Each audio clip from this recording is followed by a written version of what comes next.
Hello board game brothers and sisters, and welcome to another episode where I'll be letting you know of Kickstarters launching this week. Before we get started, I do want to mention that we have a giveaway running right now over on the Discord, so if you haven't checked that out already, definitely head over there and take a look. I have a link to that in the description below. And this giveaway is going to be for $100 worth of credit on KickstarterGames.com, who is the sponsor of this video. Every giveaway that we announce on Discord ships worldwide, so yes, you can enter this contest. It's only going to be running for about another 7 days, so don't take too long to check that out. There's also a ton of other cool content on the Discord, like games coming up in the next week, as well as different things like late pledges and tabletop simulator links. I do these videos every week, but if you want to know about campaigns further into the future, definitely check out Boardgames' channel and give him a subscribe if you haven't already, because he releases a video near the end of each month covering the next 30 days and letting you know of all the cool games coming out. I'll leave a link to his channel right up here for you to go ahead and check out, but for now, let's check out the Kickstarters. And the first campaign we have launches on April 19th, and it's called Pletrix, and this plays 1 to 6 players and takes about 25 to 45 minutes to play. And this game does have a bit of a theme about an astronaut who accidentally forgot their game console in space. Aliens found it, deconstructed it, and then accidentally broke it apart, sending pieces drifting in all directions. It's up to you to find those pieces and bring them back together. Although this does have that bit of a backstory, the game itself does seem pretty abstract, but this is a roll and write, and the goal of the game is to fill these 5 different colored panels on your board. Players will roll colored dice, which display different polyominoes, and the player will then be able to use those polyominoes rolled to fill in the panels on the board that match the color of the die. Each panel has a different set of rules of how those polyominoes can be placed. One might have you placing them as if they're falling from above, like in Tetris, while another panel might have you placing them in a way that you want to cover the most stars in order to gain those victory points. Each panel also scores a little bit differently from each other as well. Cells that you cover on the board can also grant you some special abilities like re-rolling the dice, cloning values of the dice, or filling in other cells for free. The player who has the most points at the end of the game wins the game. And the next few campaigns are all launching on the 20th, and the first one we have is called Hidden Leaders, and this plays 2 to 6 players and takes about 20 to 40 minutes to play. And Hidden Leaders is a game where the emperor has died and his people are on the brink of civil war. Involved in this war are 4 factions, each with their own objective. 2 of these factions are going to be in direct conflict with each other, and these factions are displayed with tokens on the power track. The goal of these factions is simple: to be further along on the track by the end of the game. The 3rd faction doesn't have a token, but its goal is to see peace between these 2 rival factions, so its win condition is if both of these tokens are on the same space at game end. And the 4th and final faction is the Undead faction, and they also do not have a token, but they want to see the war escalate as much as possible. So they win if both of these tokens are in this dark zone by the end of the game. Players do not play as these factions, but instead they'll be representing one of the Emperor's 6 children that are competing for the throne. These children are represented on cards that are known as leaders, and you guessed it, they remain hidden throughout the game. At the start of the game, each player is dealt one of these cards that only they can look at. Each one of these leader cards will display 2 different factions that the respective player can support. So in order to win the game, one of those 2 factions' win conditions must be met. On a player's turn, they'll be drawing, discarding, and playing different hero cards that will manipulate the power track, moving those tokens up and down the board. Cards played will be put in front of the player face up, but other cards may enter this area face down as well. Some cards may have abilities allowing for special actions throughout the game. Each hero card that you put into your play area is going to be associated with one of the 4 factions, and that may be important at the end of the game. The end of the game is triggered as soon as one player's face-up cards reaches a certain number, depending on the player count. At that point, the state of the power board will determine the winning faction. If this faction is one that your leader can support, then you win the game. If there's multiple players that can support that winning faction, it's the one that has the most of that faction's hero cards in their play area that takes the win. I'm really impressed with the design on this one, and that's one of the reasons that I'm making this game my pick of the week. Everything in this game looks super tight, and I really love the different dynamics that the factions have on that power board, but I think what makes that really work is that each player can actually have 2 options of the factions that they can support. This little detail gives more options to the player, inherently making the game less random, but it also allows players to shift their primary goal throughout the game depending on the opportunities that arise. And I do think that players will shift their strategies throughout the game because more and more information is provided as the game goes on. Since all the players' leader cards are hidden, nobody really knows what the other players are trying to achieve.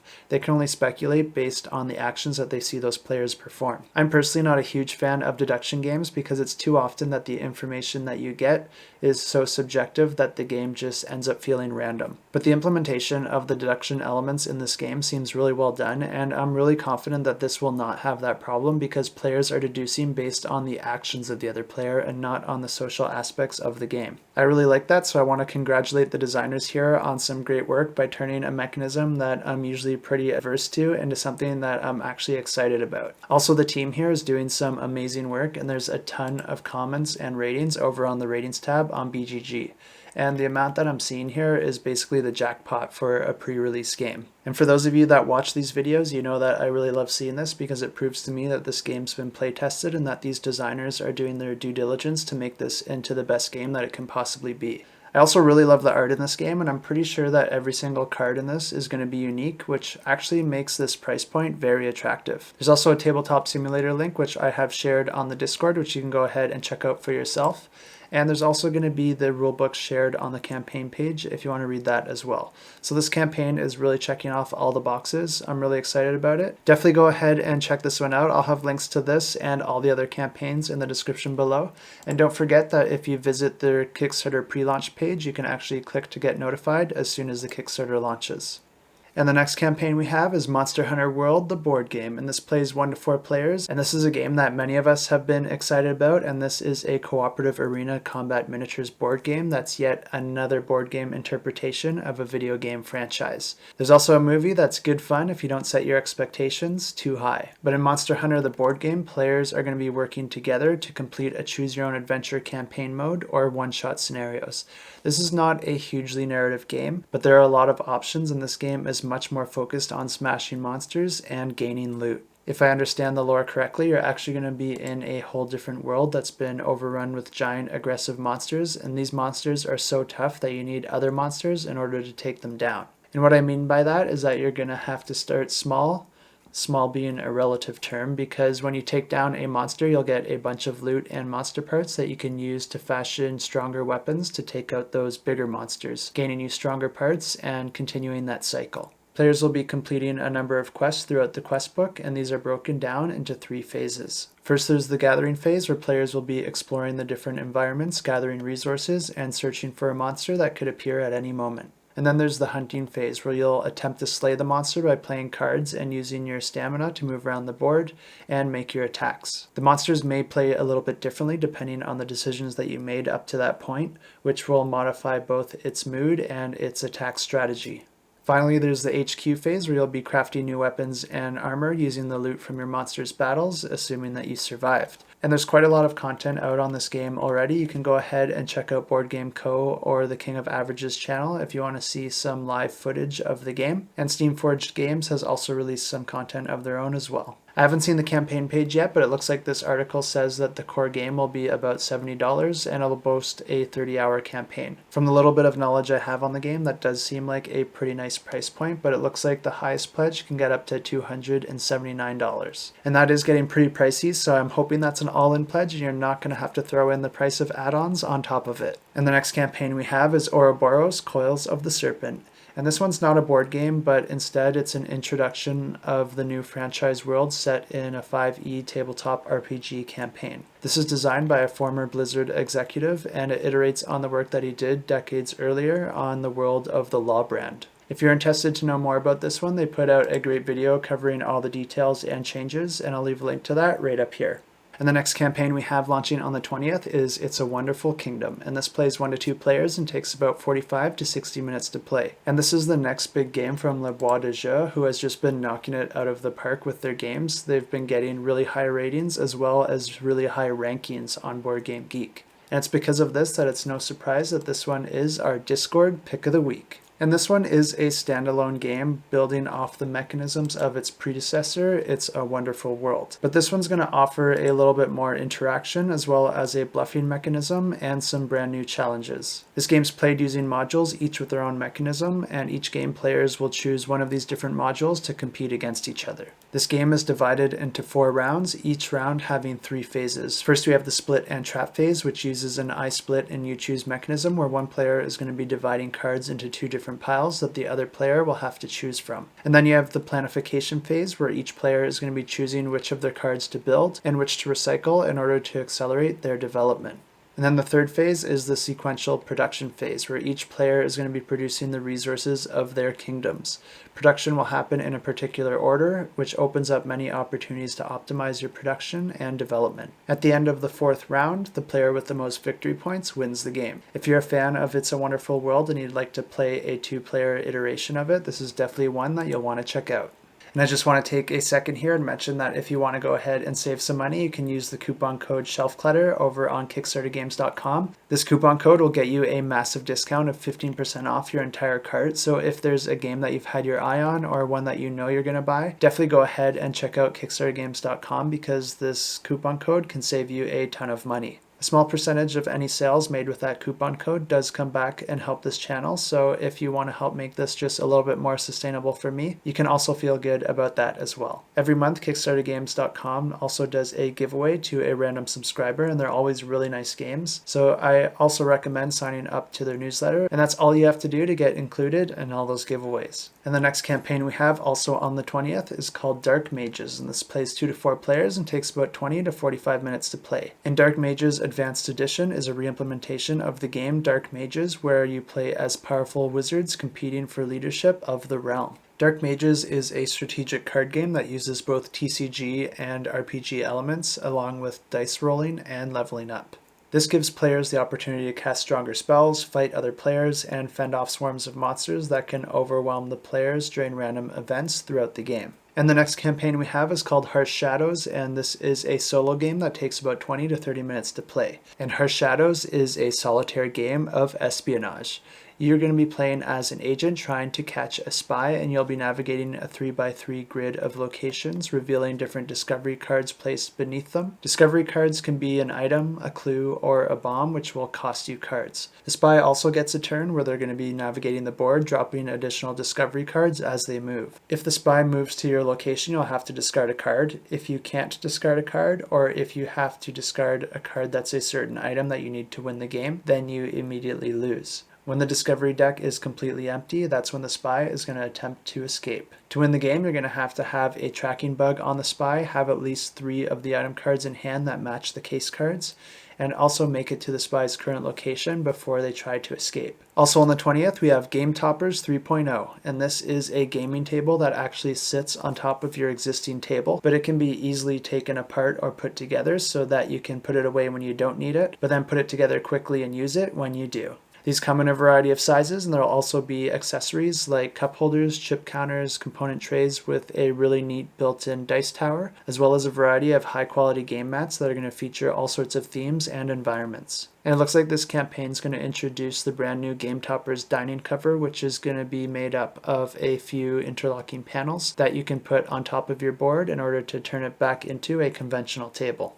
These also come with a powder coat finish, but they'll only be available for the Watson and Holmes models only. And if you'd rather make this a standalone table, there's also a leg kit that you can purchase. Gametoppers is also running a giveaway on their website right now, so if you like free stuff, you can go ahead and check that out as well. And the next campaign we have is Save Patient Zero, and this plays 2 to 5 players and takes about 30 to 45 minutes to play. And Save Patient Zero is a game where 2 teams of scientists are racing to discover the antidote to a disease that's been spreading across the world. Sounds familiar.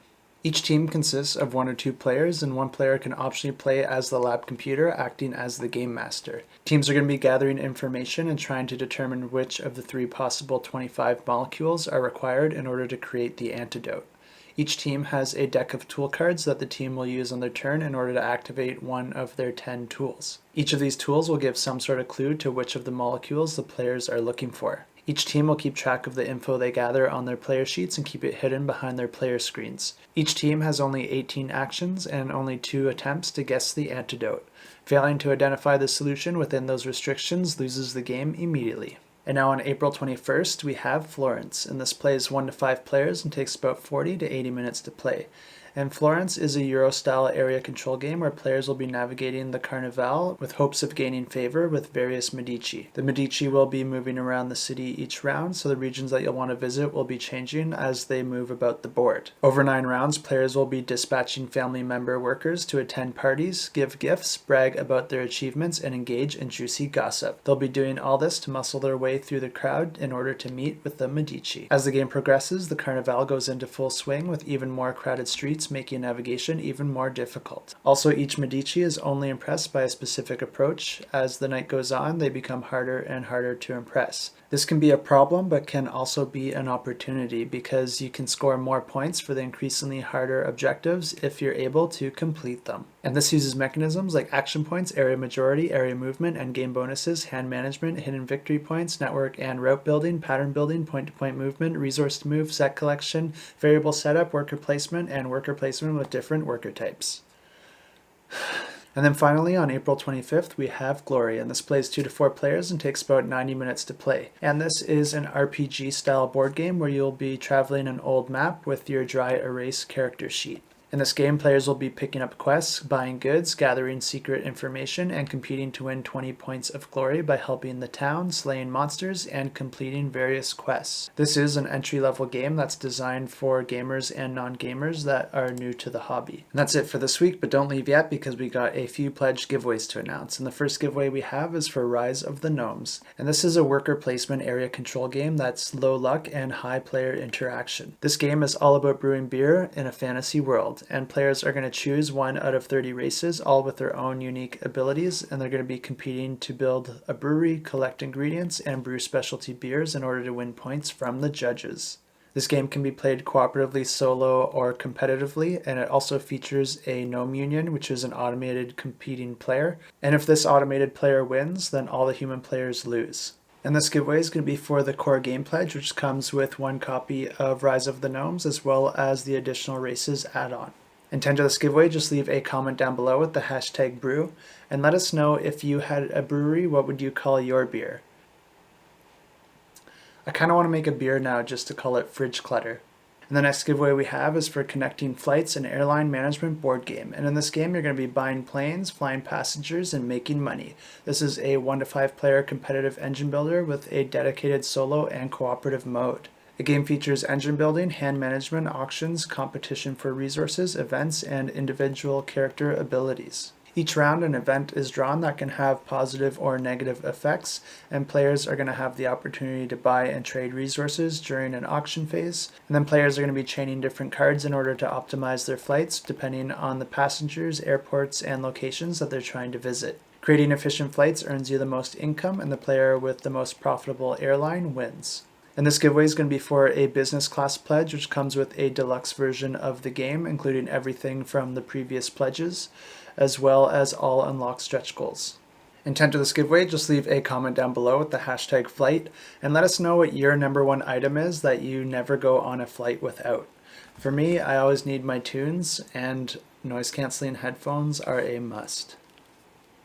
And the last giveaway we have is for HEXplore, the domain of Mirza Noctis.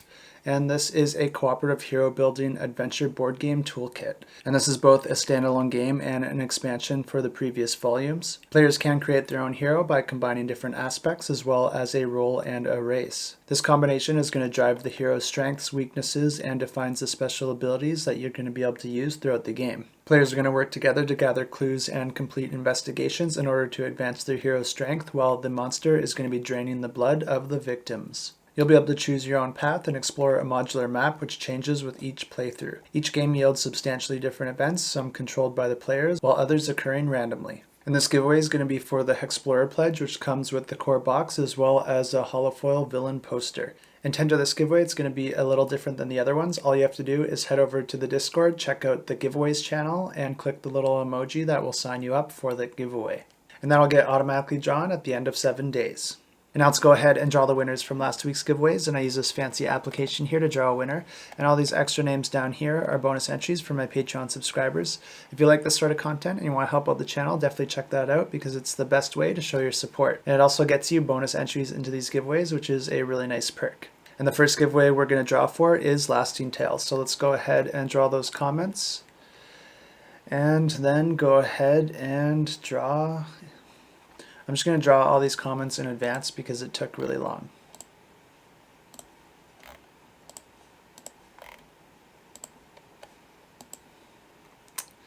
Now let's go ahead and draw the winner. And our winner is Mikhail Pletrix.